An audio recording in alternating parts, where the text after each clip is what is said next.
PT Air Minum Tabalong Bersinar Persoroda merupakan BUMD milik pemerintah Provinsi Kalimantan Selatan dan pemerintah Kabupaten Tabalong yang bertugas melayani dan mendistribusikan air bersih kepada seluruh masyarakat di Kabupaten Tabalong. Sejak tahun 1983 sebagai badan pengelola air bersih yang sumber airnya berasal dari Sungai Tabalong, dengan semangat perubahan dan komitmen yang tinggi, hingga kini berubah menjadi PT Air Minum Tabalong Bersinar Persoroda yang disahkan sebagai perseroan daerah berdasarkan Perda Nomor 5 Tahun 2021 tanggal 17 September 2021. Waktu yang panjang dalam pembangunan sistem penyediaan air bersih ini menjadi dasar untuk kami selalu melakukan perubahan dan inovasi demi menjadi perusahaan air minum yang profesional, unggul, dan terdepan dengan pelayanan prima. PT AMTB Persoroda terus memaksimalkan akan keterjangkauan air bersih untuk seluruh masyarakat Kabupaten Tabalong. Hal ini dapat dilihat pada akhir tahun 2016. Total jumlah sambungan langganan PT AMTB sebanyak 16.337 dan hingga bulan Juli tahun 2022 telah mencapai 26.947 sambungan langganan dengan cakupan pelayanan saat ini sebesar 41,25%. Pelayanan penyediaan air bersih kepada pelanggan didukung oleh 29 Water Treatment Plant atau WTP yang tersebar di 12 kecamatan di Kabupaten Tabalong.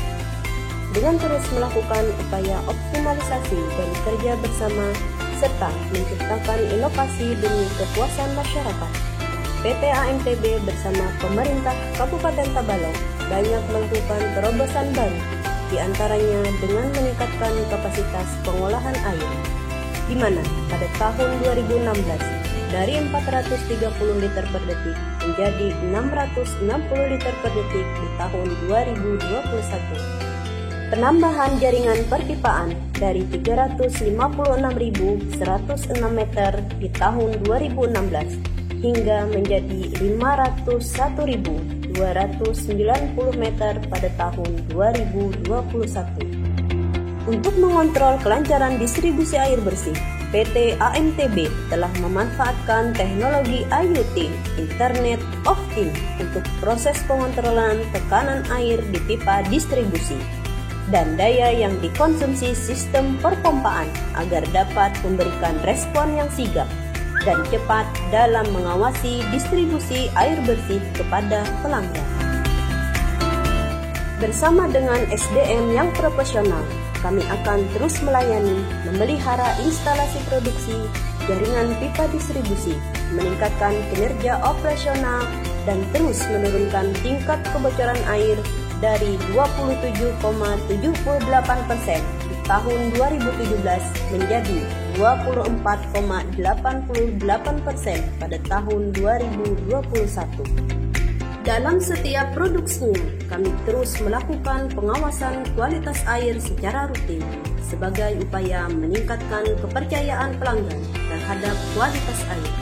PT AMTB bersinergi dengan Dinas Kesehatan Kabupaten Tabalong. Dengan perkembangan teknologi di era digital yang kian pesat, mendorong PT AMTB untuk terus berinovasi dalam meningkatkan teknologi dan informasi demi memberikan kemudahan bagi masyarakat. Dengan menghadirkan aplikasi layanan mobile berbasis Android yang dapat memudahkan pelanggan untuk cek informasi tagihan air, baca meter mandiri, pendaftaran sambungan baru, lacak proses pemasangan sambungan baru, informasi sambungan baru, dan pengaduan masyarakat. Kami terus berupaya memberikan kemudahan kepada pelanggan untuk melakukan pembayaran tagihan air melalui ATM dan mobile banking melalui Bank BRI, BSI, Bank Kalsel, BNI, PT Pos, Bima Sakti, dan melalui e-commerce seperti Tokopedia, Bukalapak, Shopee, Blibli, dan melalui Dana, serta melalui 85 outlet PPOB yang tersebar di 12 kecamatan di Kabupaten Tabalong. Komitmen untuk terus meningkatkan pelayanan terhadap pelanggan kami juga lakukan dengan membuka gerai di Mall Pelayanan Publik milik pemerintah Kabupaten Tabalong yang melayani pembayaran tagihan air, pendaftaran, dan pembayaran sambungan baru. Untuk memberikan pelayanan yang prima kepada pelanggan, PT AMTB juga menyediakan layanan pengaduan dan cek tagihan air 24 jam melalui aplikasi WhatsApp.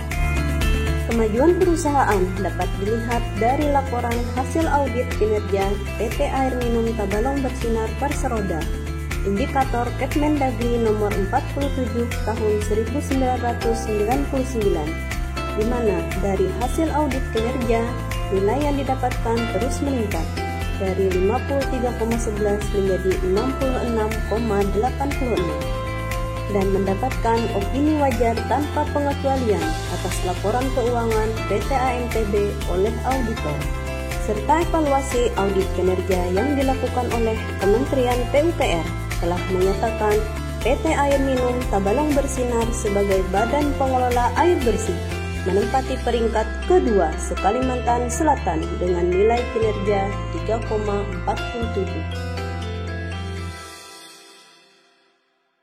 Assalamualaikum warahmatullahi wabarakatuh. Semangat pagi. Orang bijak pernah berkata bahwa segala sesuatu yang besar itu biasanya dimulai dari yang kecil. Begitu juga dengan kami, PT Air Minum Tabalong Bersinar Perseroda yang merupakan BUMD air minum yang tergolong masih kecil. Namun, kami dengan semangat yang tinggi berkomitmen untuk terus bertumbuh dan berkembang dengan memberikan pelayanan yang terbaik kepada para pelanggan. Untuk itu juga kami mengucapkan terima kasih kepada para pelanggan yang selalu setia, selalu loyal kepada kami dengan membayar rekening air tepat pada waktunya. Tabalong bersinar, Tabalong terdepan. Assalamualaikum warahmatullahi wabarakatuh.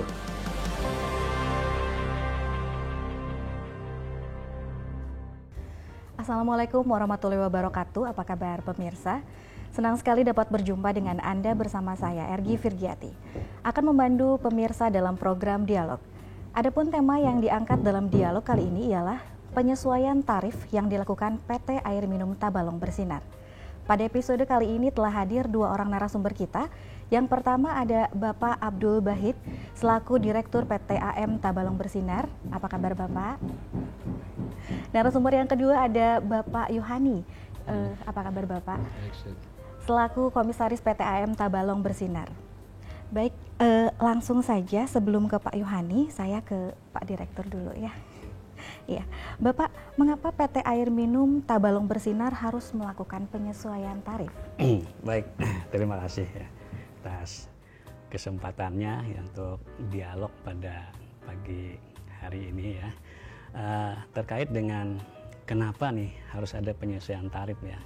Nah, kita yang pertama berbicara dari ketentuan atau perundang-undangan ya, karena kita ini ya memang perpanjangan tangan dari pemerintah daerah ya dalam melayani kebutuhan air bersih untuk penduduknya, maka tentunya harus mengikuti aturan-aturan atau perundang-undangan yang berlaku terkait dengan ini. Yang pertama itu adalah Permendagri nomor 71 tahun 2016 ya tentang perhitungan dan penetapan tarif air minum.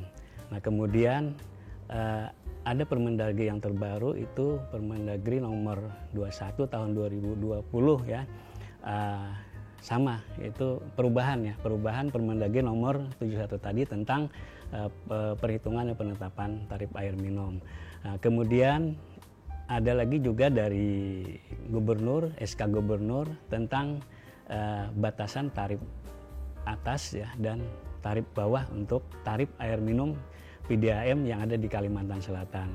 Dan yang terakhir, kita setiap tahun itu diaudit ya oleh BPKP, di mana hasil audit kinerja BPKP tersebut juga mewajibkan, karena tarif kita di bawah full cost recovery, untuk PT Air Tabalong wajib melakukan penyesuaian tarif agar tarif tersebut menjadi full cost recovery. Artinya segala pendapatan dari penjualan air kami tersebut mampu membiayai segala operasional dalam pengolahan, penyaluran, pemeliharaan dan sebagainya terkait dengan air minum tersebut. Nah, itu dari perundang-undangan. Nah, dari segi kebutuhan juga perlu ini penyesuaian tarif. Di mana tadi saya singgung tadi udah masalah FCR atau full cost recovery, di mana segala pendapatan kami itu bisa menutupi ya, segala biaya operasional tersebut. Nah, sementara kita tahu bahwa segala biaya operasional itu 100% didapat dari penjualan rekening air tersebut. Nah, ketika tarif yang kami berlakukan kepada para pelanggan itu masih di bawah FCR, ya tentunya ini berakibat pelayanan kami pasti tidak akan maksimal. Nah, contoh ya, kita mundur ke belakang, di mana dulu sering pelayanan kita yang mati hidup. Nah, karena itu misalnya pompa saja kita tidak punya pompa cadangan. Nah, karena tarif kita memang tidak bisa membeli pompa cadangan, sehingga ketika rusak memerlukan waktu dulu untuk perbaikan seperti itu. Nah, jadi ini dari segi kebutuhan. Kemudian juga dari segi pengembangan. Ya, kita secara teknis, layanan teknis kita itu baru 42% dari wilayah Kabupaten Tabalong ya.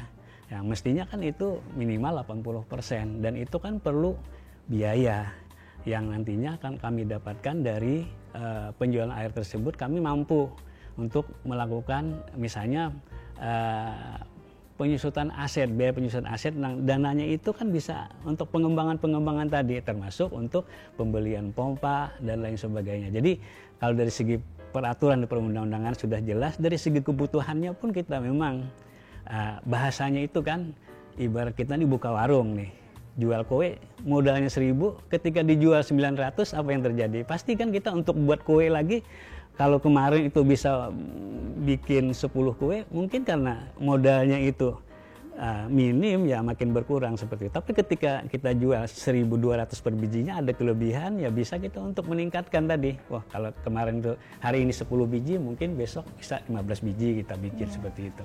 Oke Bapak, boleh diinformasikan nggak Bapak nih berapa sih besaran penyesuaiannya nih Bapak?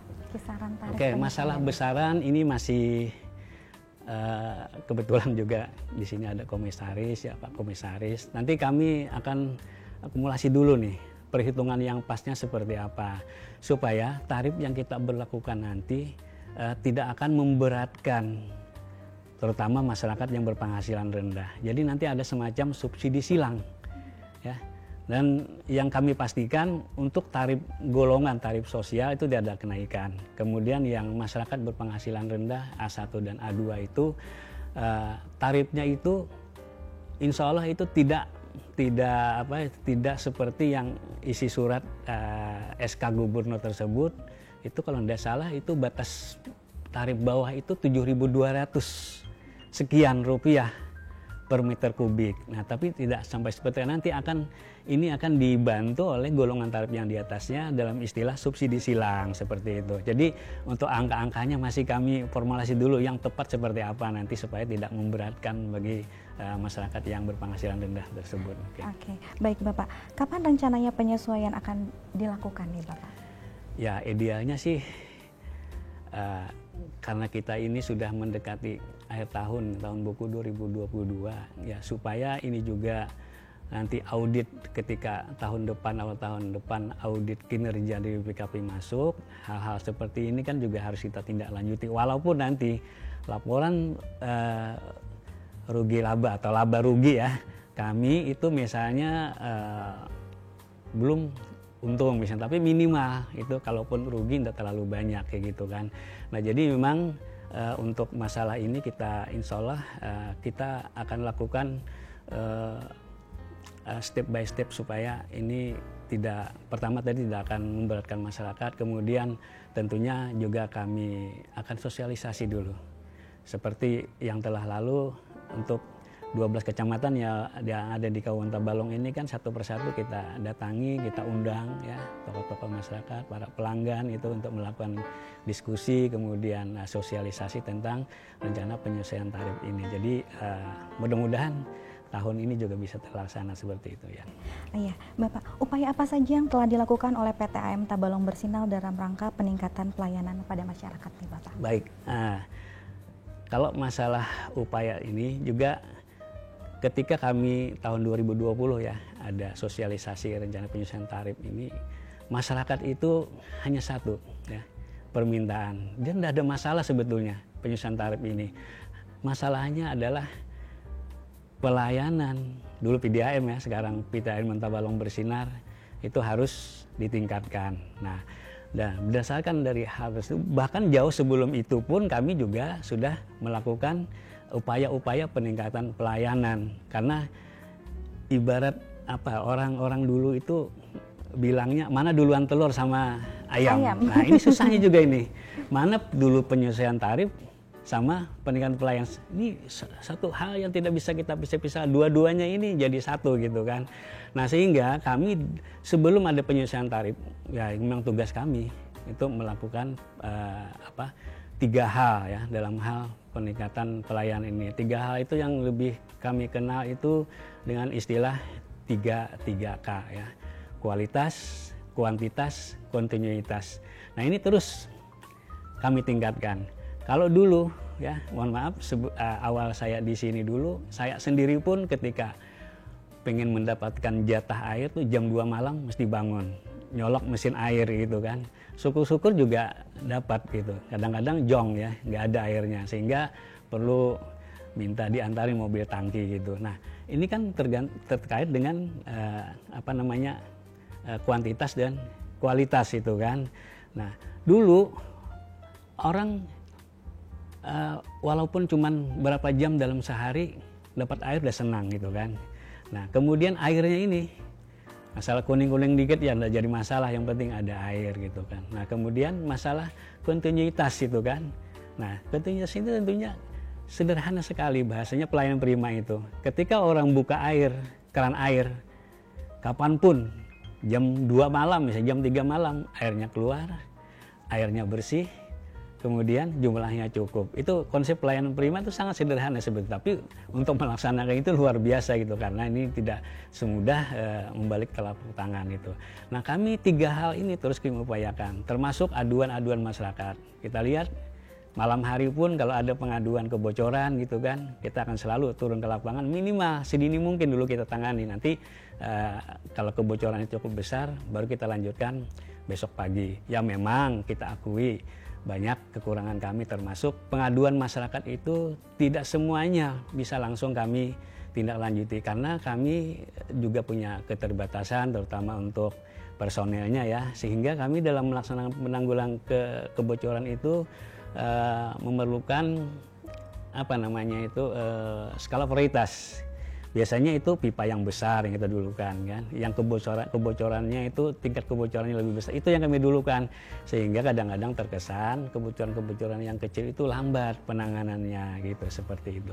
Nah, jadi insya Allah ya dari segi teknologi juga kita lakukan untuk kemudahan para pelanggan. Ya pembayaran pun sekarang bisa lewat aplikasi-aplikasi, sementara Dana yang biasanya orang belanja online itu bisa juga. Nah, termasuk untuk via bank kayak gitu kan, bisa debit, bisa ATM gitu kan, bahkan internet banking pun sudah bisa seperti itu. Jadi banyak sekali kemudahan-kemudahan kepada para pelanggan dalam hal kami meningkatkan pelayanan gitu kan. Ya di mana untuk pelayanan misalnya untuk kontinuitas insya Allah 24 jam kita dalam 1 hari gitu kan. Seperti itu. Ya, terima kasih banyak Bapak. Nah, baik, saya ke Pak Yuhani nih Bapak. Bagaimana pendapat Bapak sebagai komisaris PT AM Tabalong Bersinar yang notabene mewakili pemerintah daerah Kabupaten Tabalong terhadap rencana penyesuaian tarif ini Bapak? Baik. Yang pertama kita memang harus memahami dulu ya bahwa air ini adalah kebutuhan dasar kita yang memang setiap saat memang harus kita perlukan dan kita butuhkan. Sehingga dia harus ada di sekitar kita dan setiap saat memang harus dibutuhkan. Dan sekarang keberadaan PT air minum Tabalong Bersinar ini memang sangat diperlukan. Nah, dalam operasionalnya tentu kita memerlukan berbagai usaha agar PT air minum ini bisa melaksanakan tugasnya sebagai salah satu perusahaan yang memberikan pelayanan air kepada masyarakat di Tabalong dengan sebaik-baiknya. Oleh karena itu, sejak tahun yang lalu sudah ada penyesuaian, 2019 ya, kita sudah ada penyesuaian sekali. Nah, dari situ sudah kita melihat bahwa ada peningkatan layanan. Jadi kalau dulu kebocoran itu banyak, kemudian airnya kadang-kadang jalan, kadang-kadang tidak. Nah, sekarang sudah tidak lagi. Nah, ini evaluasi dari pemerintah daerah ya, dari evaluasi dari pemerintah daerah. Jadi kami sebagai komisaris terus mengevaluasi apa yang dilakukan oleh PT Air Minum Tabalong Bersinar yang dulu namanya PDAM ya, sekarang sudah menjadi perusahaan umum daerah, perusahaan Perseroda. Nah, dari evaluasi ini kemudian setelah kita melihat kondisi sekarang bahwa kondisinya sekarang sudah tidak memungkinkan lagi operasional sebuah perusahaan besar seperti Perseroda ini, perusahaan air minum ini untuk bisa bergerak melakukan yang terbaik untuk layanan kepada masyarakat, sementara kemampuan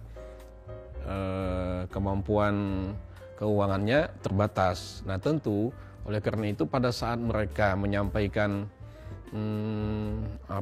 ada semacam penyesuaian dengan berbagai pertimbangan tadi. Jadi ada peraturan dari dalam negeri, ada peraturan, ada SK gubernur yang mensyaratkan bahwa memang harus ada penyesuaian gitu. Karena memang tarif kita di bawah. Oleh karena itu kami mempelajari juga. Jadi tidak serta-merta kita harus menyetujui ya. Kita pelajari dulu seperti apa. Ternyata memang operasionalnya memang sekarang memang harus kita tingkatkan lagi dan memerlukan dana yang cukup besar. Seperti yang disampaikan tadi, banyak kegiatan-kegiatan yang memang memerlukan dana dan ini bisa disupport dengan penyesuaian harga. Nah, setelah mereka menyampaikan rencana penyesuaian ini, kita lihat seperti apa, bebannya seperti apa. Atas pemerintah daerah tentu kita melihat besarannya seperti apa dulu. Membebankan nggak dengan masyarakat? Oh, ternyata begitu kita lihat yang kelas sosial ini tidak naik. Kemudian mereka yang MBR, masalah penghasilan rendah, ini juga akan disubsidi nanti. Ada subsidi silang. Jadi kalau pemakaiannya sebatas 10 kiloliter ya, 10 meter kubik, itu masih stabil. Tapi kalau mereka memakai lebih dari itu, baru kelihatan ada kenaikan. Itu pun kenaikannya tidak terlalu besar. Sehingga dari berbagai kajian-kajian yang kami lihat ini, pemerintah daerah tentu akan mendukung ini. Tapi dengan tetap bahwa pemerintah daerah tidak mungkin harus mensubsidi terus ya kepada PT Air Minum ini dalam rangka kita memperbaiki kinerja. Nah, oleh karena itu satu-satunya jalan ya harus penyesuaian. Nah, tentu penyesuaiannya sudah kita bicarakan bersama-sama bahwa tidak terlalu membebankan kepada masyarakat kita. Tapi mau tidak mau. Jadi kalau misalnya memang ini berat apa tidak ya pemerintah daerah tentu berpikirnya masih tapi kondisi keuangan kita, kondisi ekonomi kita ini sudah mulai membaik. Jadi saya kira kalau kita misalnya ingin menyesuaikan di bulan Oktober nanti, kami sebenarnya setuju saja ya. Bulan Oktober kita sudah mulai penyesuaian sehingga kerugian yang diterima oleh PT Air Minum ini sudah mulai berkurang ya, dan mereka sudah bisa melakukan operasionalnya dengan bagus, kemudian pelayanan bisa ditingkatkan lagi, kebocoran akan dikurangi, sehingga masyarakat akan menerima. Nanti feedbacknya pasti masyarakat akan menerima bagaimana air yang mengalir ke rumah mereka itu yang baik, bersih, bermutu. Ini yang kita harapkan. Tentu ini akan diterima oleh masyarakat, harus dibarengi dengan adanya penyesuaian tadi. Jadi atas nama pemerintah daerah, komisaris tentu memikirkan itu juga. Ya, tidak mungkin kita melihatkan PDAM ini jalan sendiri, lalu nanti hasilnya tidak bagus. Tentu kita ingin hasil yang terbaik. Masyarakat juga akan menikmati hasil yang terbaik, mutu yang terbaik dari air yang mereka terima di rumah-rumah mereka. Sehingga inilah yang kita inginkan, bahwa dengan adanya penyesuaian ini, harapan kita tentu peningkatan pelayanan akan lebih baik lagi. Dan kawan-kawan di PDAM juga akan bisa berpikir lebih lega lagi, karena anggarannya sudah mulai bisa mensupport semua kegiatan. Coba kita bayangkan sekarang, dengan operasional yang sekarang ini, harga semua naik. Harga untuk yang obatnya itu ya, bahan kimianya naik. Kemudian lagi sekarang tarif industrinya naik, semua sudah mulai naik. Sementara kita bertahan di situ, kami kira tidak mungkin. Nah, sementara kita menginginkan pelayanan yang bermutu, hasil yang baik, tentu saja kita harus barengi itu. Jadi saya yakinlah masyarakat bisa memahami itu. Memang kita sudah pikirkan semua bahwa kenaikannya juga tidak terlalu membebani, tetapi selama mereka masih efisiensi dalam penggunaan air ya, tidak terlalu berlebihan. Tapi kalau untuk kelas-kelas menengah ke atas ya oke lah itu, karena memang untuk produksi ya, untuk produksi itu tidak masalah, karena memang pertimbangannya seperti itu. Mungkin itu ya, jadi pertimbangan kami di pemerintah daerah, kita tidak mungkin harus mensubsidi terus keberadaan PT air minum ini, tapi memang kita harus support bersama-sama agar ini bisa berjalan dengan baik. Ya. Oke. Berarti momennya memang sudah tepat ya Bapak ya, untuk menaikkan ya, tarif dari saatnya memang harus seperti itu. Ya. Baik pemirsa, kita jeda dulu sebentar. Setelah ini saya akan ngobrol lagi dengan narasumber kita mengenai peningkatan pelayanan dan operasional PT AM Tabalong Bersinar. Jangan kemana-mana, tetap di program Dialog. Terima kasih pemirsa, Anda masih setia bersama kami. Baik, saya kembali ke Pak Direktur dulu ya Bapak ya. Bapak, sampai saat ini berapakah jumlah pelanggan PT AM Tabalong Bersinar nih Bapak? Baik, update data pelanggan saat ini kebetulan nih sebelum kesini saya lihat dashboard tadi. Ya, kebetulan kami memang update tiap hari itu ya, ketika ada penambahan ya, karena kita memang sudah insya Allah tahun depan ini udah digitalisasi ya gitu ya, bahasanya itu ya. Jadi kita memang selalu mengikuti perkembangan teknologi dan informasi ini, termasuk kami juga akan terapkannya. Jadi untuk pelanggan pada pagi hari ini 26.952 pelanggan, dan ini akan terus bertambah tentunya. Dan sebagai informasi juga, tahun ini kita ikut program hibah air minum perkotaan untuk masyarakat berpenghasilan rendah. Itu jumlahnya itu 2.000 pelanggan. Ya, insya Allah ini sudah data terakhir itu 93%-an itu yang terpasang. Sehingga sesuai dengan target akhir Agustus itu 100% ya, 100% sudah terpasang. Nah ini juga ditambah nanti dari programnya Dinas PUPR melalui dana DAK, itu ada juga ya kan pemasangan jaringan perpipaan berikut sambungan untuk masyarakatnya juga. Itu jumlahnya saya lupa itu, kalau tidak salah 400 sampai 600 pelanggan. Sehingga pada akhir tahun 2022 ini kita pastikan dari internal kami saja itu sudah hampir 29.000 sekian gitu kan. Kemungkinan nanti ditambah dengan dari Dinas PUPR tersebut mendekati 30.000 pelanggan untuk tahun 2022 ini, seperti itu. Iya pastinya, apalagi nanti kalau memang ibu kota negara ini sudah jalan ya bahasanya itu kan, otomatis kita ini sebagai penopang ya, penyangga ini nanti perkembangan BOMB air minum ini, dalam hal ini kami PT AM Tabalong Bersinar itu pasti ini meningkat pesat seperti itu. Tidak bisa seperti, makanya kami terus mempersiapkan diri ya, termasuk meningkatkan pelayanan, dan ini persiapan untuk ini visi pusat itu termasuk ya nanti akan berimbas kepada kita. Jadi kita memang harus visioner juga ya untuk pemerintah daerah Kabupaten Tabalong, tidak terkecuali kami PT AM Tabalong Bersinar. Ya, Bapak, untuk jam operasional air di wilayah perkotaan, Pak, apakah sudah 24 jam? Insya Allah ya, insya Allah seluruh kabupaten sebetulnya 24 jam per hari. Nah, hanya saja yang di kecamatan-kecamatan itu kadang-kadang mereka itu butuh airnya itu pagi hari, siang, sama sore dan malam hari. Nah, sehingga kami memang tidak semua itu yang di kecamatan itu kita operasionalkan 24 jam dalam satu hari. Karena pertimbangannya di samping untuk efisiensi. Ya, efisiensi kan ketika operasional distribusi itu kan pompa tuh. Listrik kan lumayan besar itu jalan terus. Ya, sementara airnya juga nggak dipakai sama para pelanggan gitu kan. Nah, sehingga kami untuk jam-jam tertentu kita off-kan. Nah, di samping itu juga bahaya. Ketika pompa itu kita operasionalkan, sementara airnya tidak mengalir, bisa saja beban tekanan itu membuat pompa kita terbakar atau meledak, bahasa seperti itu ya. Nah, ini juga dari segi teknis juga membahayakan. Nah, sehingga tadi yang mestinya 24 jam, ya kita sesuaikan dengan kebutuhan masyarakat. Tapi kalau untuk perkotaan, insya Allah kapanpun pelanggan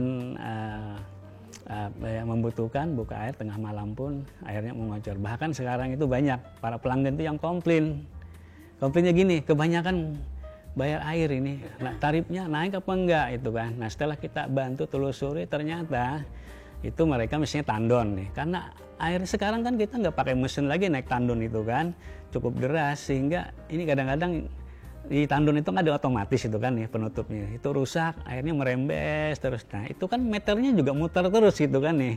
Bahkan kalau ada misalnya pipa itu yang ada sedikit retak, itu nggak kelihatan bocornya itu. Nah, sehingga ini menjadikan tagihan rekening airnya cukup tinggi. Ini membuktikan bahwa distribusi kami dalam hal tekanan itu cukup tinggi seperti itu. Ya, insya Allah ya tadi kalau 24 jam kita pastikan, kecuali misalnya pompa rusak atau aliran listrik PLN dimati, karena memang kita tergantung 1% tergantung untuk operasionalnya dengan PLN. Ya, otomatis kita juga menghentikan.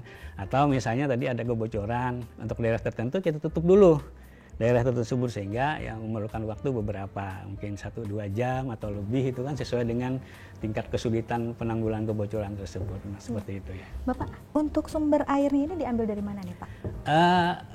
90% sekian ya, itu diambil dari Sungai Tabalong, kecuali yang di Muara Uya. Itu ada mata air itu yang di Mabai itu ya. Cuman kapasitasnya kecil ya. Kemungkinan itu cuman 10 sampai 20 liter. Ini 10 liter per detik aja itu. Dan itu cukup untuk melayani daerah kecamatan Muara Uya seperti itu. Jadi kalau yang lain-lain itu semua dari Sungai Tabalong, air permukaan.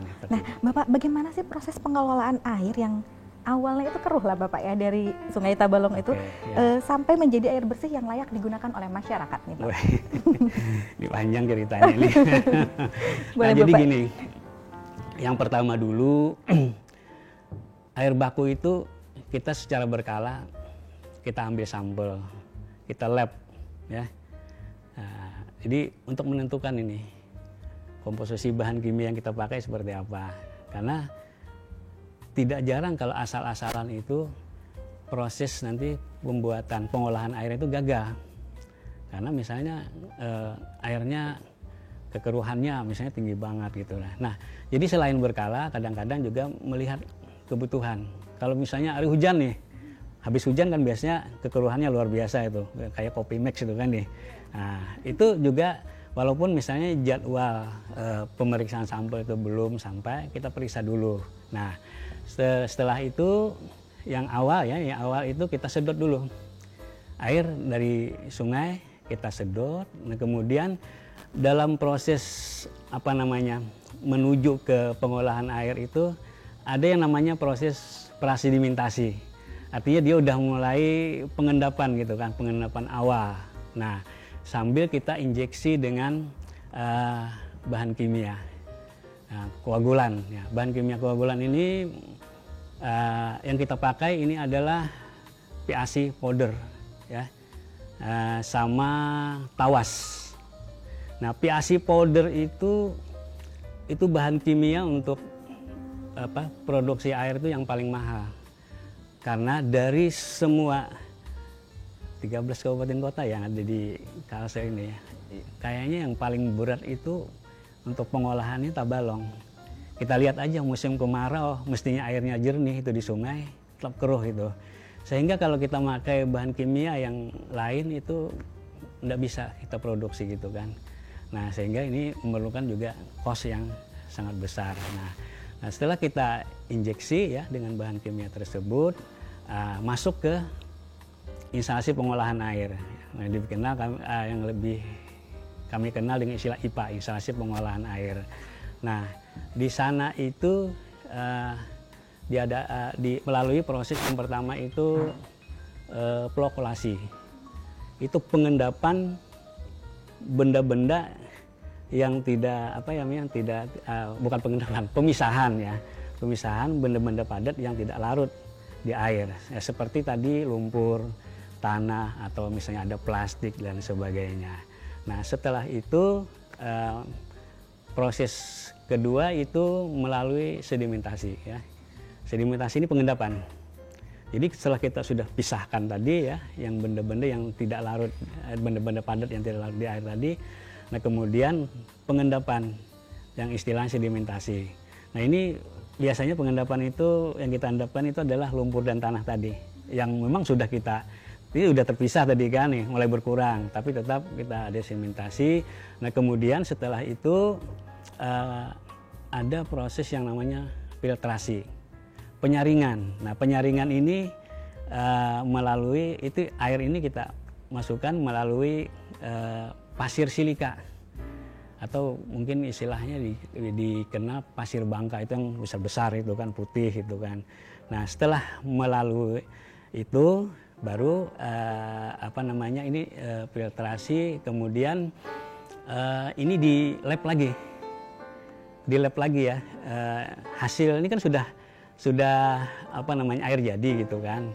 Nah sambil kita lakukan injeksi kaporit itu untuk membunuh kuman-kuman yang ada di air tersebut. Jadi kita pastikan ketika air yang sudah diproduksi oleh anggapnya PDAM yang lama ya, atau BMD air minum ya, PT Air Minum Tabalong Bersinar, itu sudah siap minum sebetulnya. Kalau ke rumah-rumah itu ya karena memang ada terkontaminasi dari pipa dan sebagainya, itu yang mungkin agak kotor lagi gitu kan, karena ada endapan-endapan. Nah setelah tadi diinjeksi, baru itu kita masukkan lagi, dorong lagi ke ruang atau kolam sedimentasi ya. Jadi itu kita ini baru dialirkan kepada para pelanggan. Nah ini dari awal sampai ke pelanggan itu memerlukan tenaga listrik semua itu. Jadi ini luar biasa kita, dan tarif listrik kita tarif industri itu untuk pengolahan air ini. Jadi ini yang membuat salah satu kenapa biaya pengolahannya cukup tinggi seperti itu. Jadi setelah kita distribusikan ke pipa distribusi, itu baru dinikmati oleh para pelanggan airnya. Jadi panjang sekali itu ya. Pelanggan juga tidak perlu khawatir ya Bapak ya, betul, karena airnya memang benar-benar layak untuk dikonsumsi oleh masyarakat. Jadi pompa saja kita ada 3 jenis pompa nih. Pertama untuk pompa menyedot tadi kan, transmisi itu kan. Nah kemudian untuk injeksi itu ada pompa lagi tersendiri. Baru tadi yang juga yang cukup besar itu adalah pompa untuk distribusi. Nah ini juga memerlukan biaya yang sangat besar seperti itu ya. Bapak, ada beberapa titik nih Bapak, atau misalkan tempat pengolahan dan penyimpanan air di PT AM Tabalong Bersinar ini di seluruh wilayah Tabalong? Semua kecamatan kita ada pengolahan gitu kan. Jadi kita 12 kecamatan ya. Cuman ada satu kecamatan itu Pugaan dan Benua Lawas Pak ya, yang jadi satu itu. Karena dia berdekatan itu kan jadi satu, walaupun masing-masing instansi pengolahannya ada gitu kan. Kalau untuk Pugaan kalau tidak salah itu 20 liter per detik, Benua Lawas itu 10 liter per detik. Apa kebalik saya lupa itu. Di sana 30 liter per detik itu. Kalau yang lain-lain kecamatan rata-rata 20 liter per detik itu untuk kapasitas produksinya. Pertanyaan terakhir sebelum saya ke Pak Yohani ya, Pak Yohani ya. Berbicara mengenai penyesuaian tarif tadi nih Bapak. Ketika penyesuaian tarif tersebut telah dilakukan, pelanggan tentunya berharap dong penyesuaian tarif tersebut dapat diimbangi dengan peningkatan pelayanan. Nah, bagaimana nantinya dampak penyesuaian tarif tersebut terhadap pelayanan yang akan diberikan oleh PT AM Tabalong? Kenaikan tarif dan pelayanan ini ya tadi sama sulitnya nih menentukan mana duluan telur apa duluan ayam. Nah ini peningkatan pelayanan atau tarif juga ini sama ini ya, tapi pada intinya adalah dua hal ini tidak bisa kita pisahkan. Nah, ketika kami meningkatkan pelayanan ini perlu biaya dan sebagainya, tentunya kan perlu perlu dana ini kan. Nah ini kan seperti saya kemukakan tadi, dana yang kita dapatkan itu 100% dari penjualan air. Artinya tarif di sini sangat memegang peranan penting ini untuk peningkatan pelayanan kami sendiri. Ya tentunya kita belajar dari pengalaman-pengalaman tahun lalu, walaupun kami tarifnya kemarin itu belum full cost recovery ya, tapi karena sudah ada penyesuaian, ini bisa kita rasakan 3K tadi ya, baik itu kualitas, kuantitas, dan kontinuitas itu mungkin pelanggan sendirilah yang bisa menilai seperti apa ya pelayanan kami saat ini. Tapi yang jelas ke depannya adalah kita yang lebih fokuskan adalah kepada masalah kualitas. Karena ini Permenkes sendiri kan ada terkait dengan pelayanan kami. Air yang kita salurkan ke pelanggan itu ada ketentuannya juga. Nah ini masih menjadi catatan ya, baik itu dari evaluasi kinerja oleh auditnya BPKP, itu juga masih ada catatan ya. Walaupun tadi saya kemukakan bahwa ketika air yang sudah diproduksi oleh PT AM Tabalong Bersinar itu sudah memenuhi secara kesehatan. Tapi karena ini melalui pipa-pipa distribusi yang mungkin di sana itu ada endapan, kemudian ada karat ya. Karena kita masih ada pipa galvanis itu yang memang dari besi itu yang umurnya 38 tahun, 39 tahun, ini seumur PDAM berdiri itu. Ya tentunya ini juga mempengaruhi dari kualitas yang air yang kita alirkan kepada para pelanggan. Nah, di samping itu juga ya pelayanan-pelayanan yang lain tentunya terutama sebetulnya K ini bukan hanya 3 tapi 4. Nah, K keempat itu adalah keterjangkauan. Nah, ini jadi catatan khusus juga karena secara layanan teknis kami baru mampu saat ini melayani 42% ya penduduk Kabupaten Tabalong ya. Nah ini juga memerlukan, kendalanya adalah kalau kapasitas produksi kami itu sudah idle capacity. Alhamdulillah ya, kita dibantu oleh Dinas PUPR sudah punya kapasitas produksi yang melebihi, bahkan mungkin 10 tahun ke depan atau lebih masih cukup, kita mencukupi ya, tidak ditambah lagi. Nah yang jadi masalah adalah jaringan pipanya yang nggak cukup, nggak nyampe. Di Tabalong, di Kota Tanjung aja banyak perumahan-perumahan itu yang tidak terlayani oleh kita. Nah dulu juga hotel-hotel yang besar-besar itu yang mestinya itu pelanggan potensial kita. Tapi karena memang jaringan saat itu tidak nyampe ke sana, sehingga dia melakukan pengolahan air sendiri. Ini sebenarnya peluang bisnis yang hilang dari dari PDAM itu sendiri. Nah kedepannya itu memang kita insya Allah nanti kalau misalnya tarif ini sudah sesuai dengan perhitungan FCR, ya tentunya kita kan tadi kata Pak Komisaris itu tidak bisa berharap lagi 100% dari Pemda. Kita harus mandiri. Nah mungkin nanti kita sekarang di pemerintah pusat itu ada yang namanya itu ada kepresnya kalau tidak salah, kepres kalau tidak salah itu yang mengatur bahwa untuk PDAM atau BMD air minum ini bisa melakukan pinjaman yang bunganya itu disubsidi oleh pemerintah pusat. Tapi itu persyaratan juga banyak itu kan. Dan insya Allah nanti kita sudah dapat bocoran nih dari Perpamsi ya, Persatuan Perusahaan Air Minum Pusat. Untuk Tabalong ini ada kemungkinan bisa memenuhi syarat untuk ke sana. Nah, ketika misalnya dari laporan keuangan, laporan laba ruginya kita sudah menunjukkan laba, itu juga salah satu syarat untuk melakukan pinjaman. Kalau masih rugi jangan harap bisa melakukan pinjaman. Kami juga sudah beberapa kali ke bank konvensional. Ketika ditanya, ini laporan keuangannya, rugi labanya posisinya apa? Ketika rugi kita nggak digubris lagi. Karena persyaratan yang wajib itu adalah laporan keuangan kami harus laba. Nah, begitu juga dengan pemerintah pusat. Nah, ini K4 ini merupakan visi kami berikutnya ini ya, untuk menambah jaringan ya. Tentunya juga untuk mengcover para penduduk yang saat ini tidak terlayani. Pak, teriak mereka itu kan nih tinggal di kota Tanjung yang ya mohon maaf ini kalau untuk di Kalsel ini Tanjung ini udah wah gitu kan nih. Image orang itu kalau melihat apalagi nih melihat Sarambi ketika masuk kota Tanjung itu udah bagus itu. Tapi masa layanan air bersihnya kepada para penduduk itu kita nggak mampu seperti itu. Jadi kita ke depannya di samping tadi tetap memohon kepada pemerintah pusat, pemerintah provinsi ataupun kabupaten untuk membantu kami dalam segi pengembangan fisik.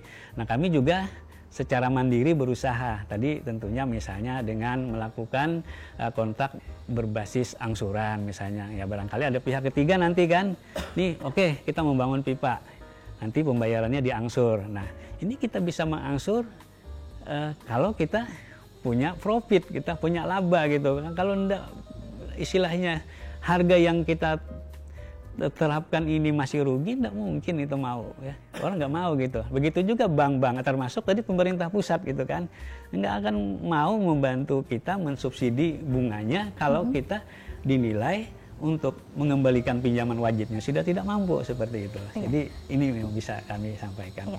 Baik Bapak, untuk laba tadi nanti kita akan bahas di segmen ketiga untuk lebih mendalam ya. Nah, baik sekarang saya ke Bapak Yuhani nih. Bapak, apa saja yang harus menjadi perhatian PT AM Tabalong Bersinar berkaitan dengan peningkatan pelayanan kepada pelanggannya nih Bapak? Baik, kami dari pemerintah daerah tentu mengharapkan bahwa yang pertama, tadi sudah disampaikan oleh Direktur bahwa dengan adanya penyesuaian ini tentu kita akan meningkatkan kinerja kita, sehingga yang paling penting adalah pelayanan. Nah, ini yang akan kita pacu terus ya, kita akan evaluasi bahwa yang pertama pelayanan ini memang harus kita utamakan. Jadi air yang sampai ke rumah, kemudian kebocoran yang rendah dan sebagainya, kemudian mutu air yang baik, ini menjadi satu ketentuan yang memang harus kita pegang, bahwa melalui proses yang panjang tadi, bahwa air yang sampai kepada masyarakat kita itu memang yang bermutu. Nah, tentu ini akan bisa kita lakukan dengan melakukan pelayanan yang terbaik ya, pelayanan terbaik terhadap penyelenggaraan PT Air Minum Bersinar ini. Nah, ini bisa dilaksanakan kalau perusahaannya bagus, ya, manajemennya bagus. Manajemennya bagus kalau kondisi keuangannya juga bagus. Kuncinya di situ.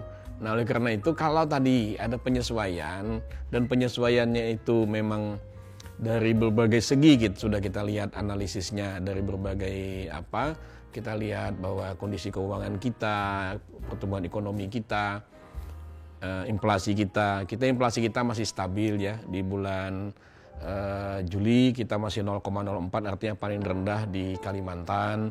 Artinya roda ekonomi kita masih bagus. Kemudian pertumbuhan ekonomi itu sudah mulai naik. Kalau 2020 kemarin kita minus 2, sekarang sudah kita bisa naik menjadi +3, artinya ada kenaikan ekonomi kita 5%. Nah, ini membantu ya. Jadi penyesuaian ini dalam rangka bagaimana kita meningkatkan mutu. Di samping mutu itu akan meningkat kalau PDAM ini punya anggaran yang cukup untuk mengelola semua kebutuhan-kebutuhan mereka. Nah, oleh karena itu kita bisa akan menikmati hasil yang baik apabila di PDAM sendiri itu bisa terkelola dengan baik. PDAM bisa mengelola kebutuhan air dengan baik mulai dari proses awal sampai ke rumah. Itu bisa terkelola dengan baik kalau dananya tersedia. Nah, dana tersedia itulah yang harus kita pikirkan sekarang, bahwa memang diperlukanlah penyesuaian. Nah, tadi sudah disampaikan penyesuaiannya itu pun kita analisis ya, tidak serta-merta kita harus menyetujui bahwa penyesuaian seperti apa. Sampaikan oleh Direktur, sudah disampaikan kepada kami, sampaikan dengan Pak Bupati, bahwa kita punya acuan-acuan. Seperti apa? Tentu jangan terlalu membebankan masyarakat, tapi begitu masyarakat menikmati, mereka merasakan bahwa layanannya bagus, jadi wajar kalau mereka bayar lebih gitu. Nah, saya sudah baca dari angka-angka kenaikan itu. Kalau misalnya kenaikannya hanya mereka pemakaiannya melebihi dari 110 meter kubik, itu mungkin kenaikannya 10 sebulan kenaikannya berarti hanya sekitar 15 ribuan lah. Mungkin seperti itu kan ya, sekitar 15 ribuan naiknya. Nah, kalau lebih lagi itu akan lebih. Jadi tergantung kepada kita juga, kembalikan kepada kita. Inilah manfaatnya, mengapa kita memang harus sosialisasikan terus kepada masyarakat bahwa yang pertama, pelayanan akan baik apabila PDAM bisa bekerja dengan baik. PDAM bisa bekerja dengan baik apabila kebutuhan mereka terpenuhi. Kebutuhan mereka terpenuhi apabila dana yang bisa mereka manfaatkan bisa ada perbaikan jaringan, ada pengadaan barang dan sebagainya, ini semuanya terpenuhi. Satu-satunya jalan adalah kita harus melalui penyesuaian. Tidak ada jalan lain. Seperti yang saya katakan di awal bahwa tentu pemerintah daerah memonitor, mengevaluasi, tapi pemerintah daerah tidak serta-merta terus bisa mensubsidi, ya, tidak bisa terus saja mensubsidi karena ini kebutuhan kita bersama. Oleh sebab itu kita harus bersama-sama menerima beban ini, tapi untuk kita bersama, untuk kebaikan kita bersama. Itu yang paling penting dalam pengelolaan PT Air Minum ini. Jadi kami sudah berpikir panjang juga. Sebagai asisten dengan pembangunan bersama teman-teman juga sudah memikirkan bagaimana upaya-upaya kita agar tentu PDAM ini harus ini milik kita bersama dan memang harus kita dorong agar PT Air Minum Tabalong Bersinar ini bisa berkembang lebih baik lagi. Jadi mereka membuat inovasi-inovasi sehingga air yang sampai kepada masyarakat. Kalau tadi ada sudah 24 jam, kemudian kalau di kecamatan itu mungkin oke ya, tidak sampai 24 jam, ada yang 18 jam, ada yang 12 jam, sesuai dengan kebutuhan.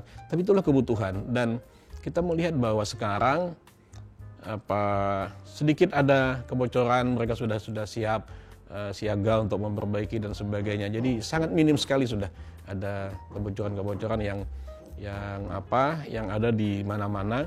Termasuk yang paling banyak itu mungkin hanya di perkotaan. Seperti yang sampaikan tadi, memang karena di kota-kota di Tanjung ini memang bebannya lebih besar, kemudian pipa-pipanya udah lama banget. Termasuk yang di daerah Jalan Jenderal Basuki Rahmat. Jadi ini udah lama banget ini.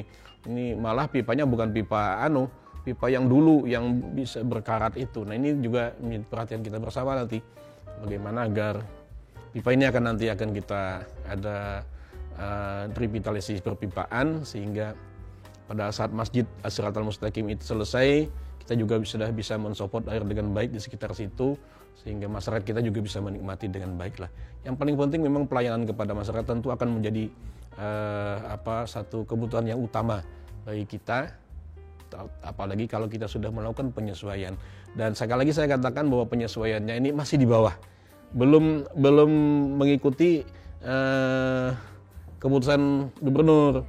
Kalau keputusan gubernur itu tertingginya di 12.000 ya, 12.000. Kita masih di angka 7.600 kalau nggak salah. Jadi sekitar ada 7.200, 7.600. Jadi masih sangat di bawah. Jadi pola pikir kita masih bagaimana kita masih berpikir kepada mengayomi masyarakat. Belum ke industri. Jadi ini kalau kita sudah pikirannya yang tadi ke yang tertinggi, nah itu kalau bisa seperti itu sudah lebih nyaman lagi. Tapi kita tetap mengacu bahwa kita memperhatikan masyarakat kita, bahwa kondisi kita memang sekarang masih agak sulit, tapi mau tidak mau bahwa penyesuaian ini harus kita laksanakan. Mungkin itu ya. Terima kasih Bapak. Baik pemirsa, kita akan istirahat dulu sebentar. Kita akan lanjutkan perbincangan dengan kedua narasumber kita, tetapi setelah iklan berikut ini tetap di program Dialog. Kembali lagi pemirsa di program Dialog. Nah, Pak Direktur, pada tahun 2019 yang lalu ya, PT AM Tabalong Bersinar yang dulu bernama PDAM Tabalong mengalami kerugian ini sebesar 7 miliar, Pak. Nah, apa sebabnya, Pak? Oke. Jadi begini ya, bukan hanya 2019 sebetulnya. Kita tiap tahun itu terus-menerus rugi. Tapi angka yang paling tinggi itu ya 2019, 7 miliar. Nah, ini sebetulnya lebih banyak diakibatkan dari adanya pengembangan fisik. kita kan terus dapat bantuan nih, baik dari pemerintah pusat ataupun dari provinsi, atau hanya dari APBN juga kan, dari balai itu kan, kemudian juga dari Kabupaten Tabalong ini kan. Nah, ketika aset kita terus bertambah, itu secara audit keuangan kita ada namanya penyusutan aset. Nah, ini yang makin berat ini bagi kami. Tiap tahun ini penyusutan aset itu terus bertambah. Sementara tarif kita, ya mohon maaf ya, dari tahun 2011 itu sebelum yang terakhir awal 2020 kemarin itu kan tidak pernah ada penyesuaian. Inflasi juga berapa persen gitu kan. Karyawan juga terus bertambah. Ini kan beban belanja pegawai juga bertambah. Tapi yang paling berat itu adalah masalah penyusutan aset tadi. Untuk tahun ini aja 2021 kemarin itu hampir di 10 miliaran kita harus menyisihkan biaya. Ketika kami tidak mampu ya melakukan penyisihan itu, kami juga akhirnya ketika pompa rusak kita tidak bisa melakukan penggantian. Pipa misalnya keropos nih, terus kita benahi, tapi bukan mengganti karena memang kita tidak punya dana ya yang kita sisihkan untuk mengganti pipa-pipa yang memang sudah nilai ekonomisnya tidak memungkinkan lagi ya, seperti itu. Nah, sehingga ini salah satu hal yang menyebabkan kami rugi ya, walaupun ruginya itu ya bahasanya mungkin di atas kertas ya. Kalau memang kita secara finansialnya itu rugi beneran, otomatis kita mungkin udah sampai sekarang nih PDAM ini udah kolaps itu kan. Tapi lebih ke ini yang berat itu adalah penyusutan aset. Nah, ketika kita tidak bisa menyisihkan untuk penyusutan aset tadi, otomatis pelayan kami juga sangat-sangat terbatas gitu ya, walaupun yang menurun juga sehingga kayak gitu kan sangat. Artinya untuk meningkatkan nggak bisa, tapi alhamdulillah ketika 2020 kemarin di awal kita ada lakukan penyesuaian walaupun masih belum FCR ya, karena itu tidak mungkin juga kan dari 2011 itu harus naik 100% mestinya kan, nggak mungkin seperti itu kan, kasihan masyarakat apalagi masih terdampak awal pandemi COVID-19 kan kemarin itu kan. Nah, jadi kita secara bertahap, yang penting kami bisa melakukan peningkatan pelayanan kepada para pelanggan seperti itu. Nah, bagaimana saat ini kondisi neraca keuangan PTAM Bersinar Tabalong nih Bapak?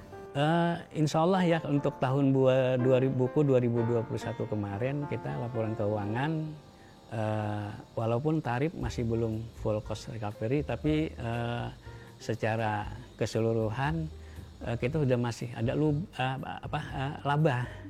Nah, walaupun labanya kecil banget dan itu didapat dari pendapatan non air, misalnya sambungan baru gitu kan dan lain-lain itu kan. Nah, cuman ini untuk 2022 ini bahaya nih. Bisa saja kami rugi nanti.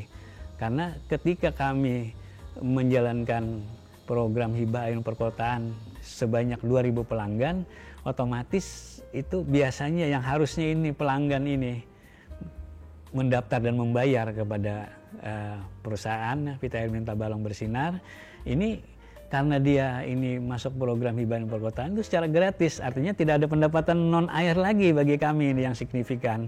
Ya, bisa saja untuk 2022 nanti kita akan rugi. Nah, makanya ini mudah-mudahan ketika tarif misalnya kita bisa kita sesuaikan di 2022 ini bulan Oktober atau November, ini paling tidak menutup, mudah-mudahan kalaupun rugi nggak terlalu banyak seperti itu.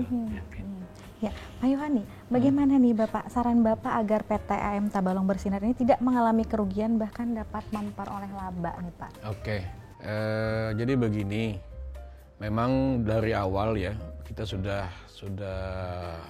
beberapa kali melaksanakan pertemuan dengan PD perusahaan air minum Tabalong Bersinar ini. Setelah kemarin dari PDAM berubah menjadi Persi Roda, tentu ini dalam upaya kita ingin meningkatkan kinerja mereka, terutama kinerja keuangan. Nah, kinerja keuangan inilah menjadi perhatian kita, bagaimana agar jangan rugi lagi. Pertama, penyusutan, tentu ini menjadi perhatian kita bersama, kemudian aset-aset mereka, dan ini menjadi perhatian kita bersama. Nah tentu kita sudah berharap PDAM juga punya inovasi-inovasi ya, sehingga tadi yang disampaikan, walaupun tadi ada MBR dan sebagainya, oke lah, MBR tidak ada biaya apapun, tentu ini tidak ada masukan untuk tetapi nanti mudah-mudahan bisa ditutupi dengan yang lain. Nah, kita berharap 2022 dan seterusnya setelah ada penyesuaian ini kebocoran akan lebih terkoordinir, kemudian efisiensi akan kita lakukan sehingga ke depan PDAM ini tidak rugi lagi. Saya yakin kalau sudah ada penyesuaian di di Oktober nanti, insya Allah kerugian itu akan bisa kita minimalkan sehingga PDAM sudah bisa bergerak lebih baik lagi. Dan ke depan memang masih banyak tugas baru PDAM ini, PT Air Minum ini, karena tadi disampaikan masih banyak daerah-daerah yang memang memerlukan aliran air lagi, dan ini perlu biaya besar untuk pipanisasi, pemasangan pipa-pipa besar seperti itu. Tapi tidak menutup kemungkinan ya, dengan adanya sudah mulai penyesuaian-penyesuaian, kemudian kinerjanya sudah mulai baik, kemudian ada efisiensi juga di dalam, tentu ini nanti akan mengurangi beban, dan insya Allah saya yakin bahwa kalau kita sudah mulai penyesuaian nanti dan di dalam juga efisiensi, ada inovasi, saya yakin bahwa PT Air Minum Tabalong Bersinar ini tidak akan rugi. Kalau rugi juga saya yakin tidak ya. Setelah saya hitung-hitung, insya Allah tidak rugi lagi. Walaupun dalam istilah di atas kertasnya katanya rugi, karena ada aset-aset yang memang harus ini penyesuaian. Tapi pada intinya mereka sudah bisa mengelola keuangan dengan baik. Asal tadi kita bisa menyesuaikan sedikit saja tanpa kita harus mengikuti SK Gubernur ya. Kalau kita mengikuti SK Gubernur itu tinggi banget. Jadi kita tidak ikuti itu, kita masih berpikir standar. Jadi kita masih berpikir kepada masyarakat kita, penyesuaiannya stabil, sehingga masyarakat masih bisa menikmati air dan bisa membayar dengan masih standar-standar saja, tidak ada peningkatan yang luar biasa. Nah, di pihak kedua, PT Air Minum juga bisa mengelola airnya dengan baik, kemudian perusahaannya bisa jalan dengan baik. Tentu ada efisiensi, kemudian yang kedua tadi ada inovasi dari perusahaan ya, sehingga perusahaan bisa berjalan dengan baik. Dan mengurangi kebocoran-kebocoran itulah yang paling penting agar air yang mengalir ke masyarakat itu memang benar-benar dinikmati oleh masyarakat kita. Itu yang paling penting dalam kami pemerintah daerah, komisaris menginginkan bahwa pelayanan yang terbaiklah yang sekarang kita harapkan kepada masyarakat kita, dan itu akan dilaksanakan oleh PT Air Minum apabila mereka memang bisa bekerja dengan baik. Tentu saja kalau mereka manajemennya bagus. Itu yang intinya. Saya kira itu aja sudah yang paling Dan sekali lagi saya sampaikan bahwa udahlah kita sama-sama memahami ini. Mudah-mudahan dengan adanya sedikit penyesuaian ini, mudah-mudahan kita bisa masyarakat kita bisa menikmati air dengan baik, kemudian mutunya lebih baik, kemudian PT Air Minum dan jajarannya bisa bekerja dengan lebih baik lagi dan bisa meminimalkan kebocoran-kebocoran yang ada di mana-mana. Mungkin itu Pak, Bu. Terima kasih. Terima kasih Bapak untuk saran dan juga harapannya kepada PT Air Minum Tabalong Bersinar. Tidak terasa perbincangan kita kali ini sudah berakhir. Semoga PT Air Minum Tabalong Bersinar semakin sukses dan dapat terus meningkatkan pelayanan kepada pelanggannya. Terima kasih sekali lagi kepada Bapak Abdul Bahid dan Bapak Yohani yang telah meluangkan waktunya dalam program Dialog. Saya Ergi Firgiati beserta kru yang bertugas pamit undur diri. Semoga kita dapat berjumpa kembali minggu depan. Tetap saksikan program Dialog yang dapat diakses melalui aplikasi TV Tabalong serta kanal YouTube program TV Tabalong. Akhir kata, wassalamualaikum warahmatullahi wabarakatuh. Waalaikumsalam warahmatullahi wabarakatuh.